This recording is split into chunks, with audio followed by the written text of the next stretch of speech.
Hello, I'm Angela. I've just managed to escape the most toxic situation I've ever been in. I'm still dealing with all the emotions, so please excuse me if this story gets a bit long. My story starts with meeting my then husband, Harry. We met in college and started dating quickly because he was one of the most handsome guys on campus, and I was also considered attractive. We dated for a long time. Harry proposed to me right after we graduated, and I happily said yes. However, we both knew we needed to wait a bit longer before getting married because we were focused on our careers and wanted to be in a good place before taking that big step. Harry asked me to move in with his family so he could work better and I could get to know them. I agreed because it made sense and would save me money on housing. I worked really hard at that time because I wanted to have a luxurious wedding with all our family around us. Meanwhile, Harry was working at his father's firm. He came from a big and influential family and was very rich, so my dream of a big wedding wasn't unrealistic. We focused on our careers for about 4 years before I got pregnant. It wasn't planned, and I was shocked because we were careful. I was so determined not to believe it that I went to the doctor, who confirmed I was already 3 months along. That evening, I had to tell Harry the news. So, I have some news. I began. Is it good or bad? He asked. I don't know. It depends on how you take it. You're scaring me. What is it? I haven't gotten my period for the last 3 months. At first, I thought it was just the birth control, but then something told me to take a pregnancy test. Oh no. Are you saying, yes, I'm pregnant? Oh my God. Are you sure? Could the tests be wrong? I thought the same thing, so I went to the doctor. They confirmed it. Wow, I didn't expect this. We have so much to do. This is wonderful. Really, I didn't know how you'd take it. We've been so focused on our careers, and a baby would be a big change. I assure you, it's very good news. First things first, we need to get married. So we immediately started planning our big, lavish wedding. Within the next 2 months, everything was set. We said our vows and became husband and wife. Harry was very kind and gentle with me. When I was pregnant and during the wedding planning, Harry was always by my side, making sure I was comfortable and having a good time. However, about 2.5 months after we got married, Harry's behavior started to change. He stopped looking after me and stopped checking in on me. I tried talking to him multiple times, but he wouldn't tell me what was wrong. When I gave birth to our beautiful daughter, Harry wasn't there, and that added to my pain. Thankfully, my mother-in-law, Lucy, was with me. I was in the hospital for about a month due to complications after birth, including a mini stroke and significant blood loss. Harry never visited me, and I was deeply hurt. What kind of husband leaves their wife to suffer like that? A few weeks after I gave birth, Lucy told me that Harry wanted to perform a DNA test on P to see if she was really his child. He thought it was suspicious that I got pregnant suddenly. Hearing this made me feel even worse because I had never given him any reason to doubt my faithfulness. He conducted the test anyway, and it confirmed that P was his child. But by then, Harry had checked out of being a father and husband for so long that he found it more comfortable to stay distant. When I returned home, I tried to talk to him about it, but he told me he wanted nothing to do with either P or me. He and I stayed in this painful situation for the next 7 years. Harry had made me quit my job when I was pregnant, so I had no savings to fall back on.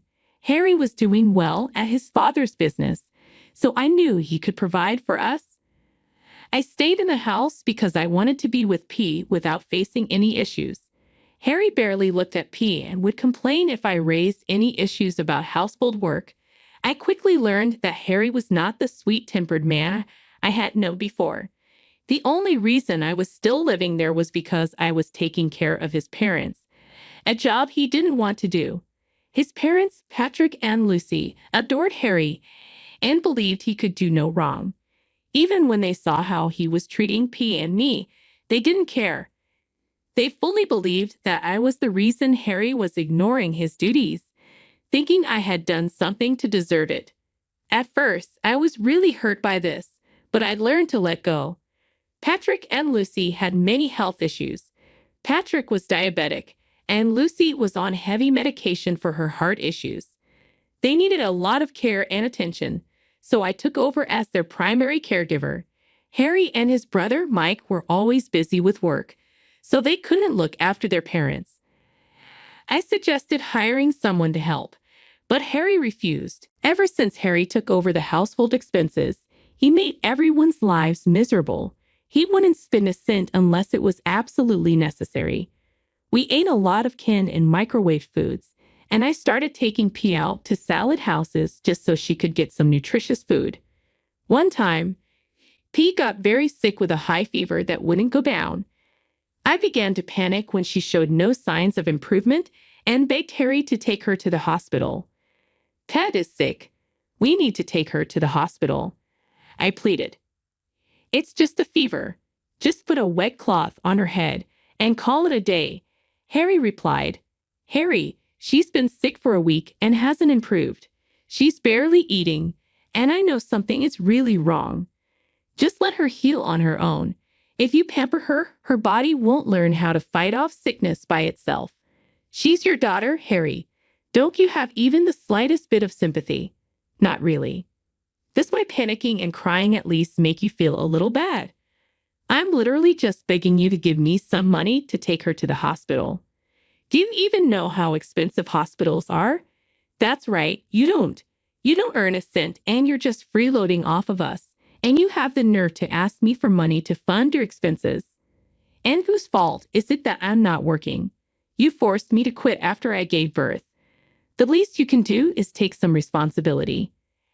After P was born, I realized how much I detest domestic living and wanted to rid myself of you too. But you stuck to me like glue and refused to leave. If it were up to me, I would have thrown you out a long time ago. Forget it. I don't even know why I bother with you. I walked away from him with tears in my eyes, heading towards P's room. I bumped into Mike, and he looked worried when he saw me crying. I quickly explained my situation to him, and he looked alarmed. He asked me to grab Petal and meet him in his car.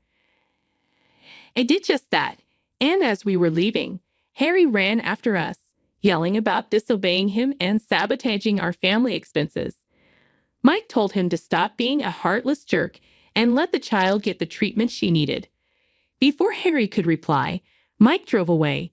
My heart was pounding with fear for Petal.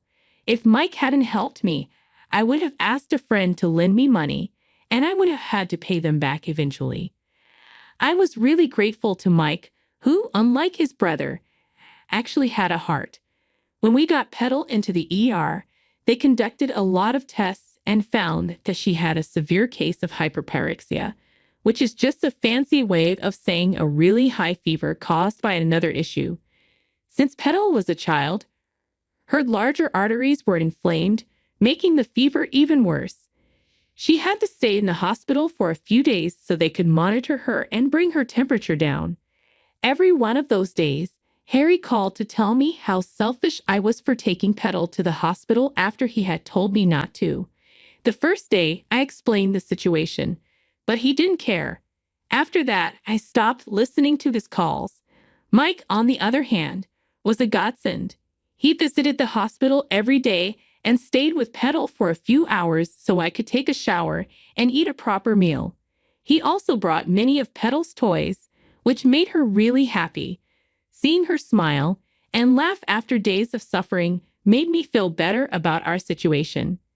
After Petal was discharged, Mike began making an effort to improve our lives. Before, he had always minded his own business, figuring we were Harry's responsibility. He treated us with respect but never checked to see how we were living.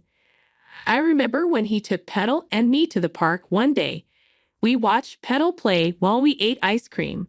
He seemed lost in thought and a little sad, so I asked him what was wrong. "Why do you look so lost in thought?" "Oh, it's nothing." Come on, you've helped me out when I needed it most. Let me be a shoulder to lean on for you. Well, I was just wondering how my brother could possibly let the both of you go so easily.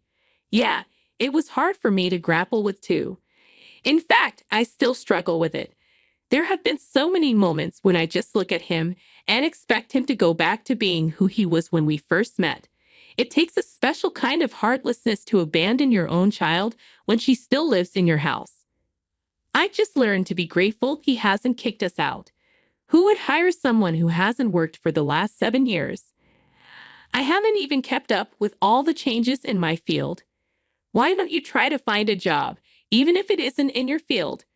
Earning some money is better than earning none. You have no idea how badly I want to earn my own way, but I don't have time to work. What do you mean? You could work during the hours P is in school, and if needed, I can help you enroll her in daycare after school. You really are an angel, aren't you? While I appreciate the offer, I can't take you up on it. Even if I'm not taking care of Petal, I'm taking care of your parents.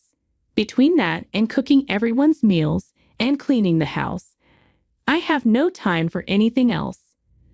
Oh man, I completely forgot about everything else you've been doing for us. I'm so sorry I've turned a blind eye for so long. I promise I'll help you out and make your days easier. I'll even help set you up with a job. I was surprised by how apologetic Mike was. In those months, I had learned to live as if I were invisible, so getting recognized for all my work made me really happy. After that, Mike began helping a lot. He did household chores and helped his parents whenever he was free, allowing them to spend more time as a family. Mike also got me a desk job at one of his friends' companies. It wasn't a lot of money, but it was more than enough for me to save up and move out in a few months. Harry was not happy that Mike was helping me out. Mike was spending family money on people who didn't deserve it. The first time this happened, Mike lost it to Harry. They got into a heated argument that almost turned physical, but I stepped in to stop it. After a while, Mike learned to ignore Harry's repeated comments. And if I was ever alone with Harry, he would unleash his anger on me, so I made sure to stay out of his way. I needed time to save up enough money for a deposit on an apartment. One day, while walking past Harry's room on my way to visit Patrick and Lucy, I heard Harry yelling. Curiosity got the better of me, and I peeked through the crack in the door. I watched Harry punch his pillow in frustration, then sit still on his bed, looking like he was going insane. Suddenly, he jumped up, fumbled around in his pockets, and pulled out his phone. He started talking about how Mike's team was pulling in most of the revenue and how this team wanted to work with Mike. He complained about the decline in work ethic in the office because of Mike. Both of them managed their own teams differently. Harry was authoritarian and strict, overworking his team, while Mike was more relaxed, treating his team with respect and listening to them. It was clear why Mike's team was more productive, but Harry hated him for it. He also complained about how Mike was changing things in the house and how he was beyond angry with him. Harry began to tell the person on the phone about his plan to sabotage Mike and everyone else living in the house because none of us respected him. I couldn't believe what I was hearing. Although I decided to chalk his words up to anger, I figured he wouldn't have the time or capacity to follow through. I made sure to keep an eye on him over the next week. Then one day, Harry brought one of his friends over. They sat in his room, discussing Harry's plan to sabotage Mike. Look, Caleb, I'm just tired of Mike and his shenanigans. I get that. So, what are you going to do about it? Well, no, but all I know is that the man gets on my nerves. Suddenly, he's become a good guy, looking after my loser wife and child, and taking care of our parents. Do you think he's doing this for some gain? Oh yeah, of course. Everything about him works for a benefit that he can earn.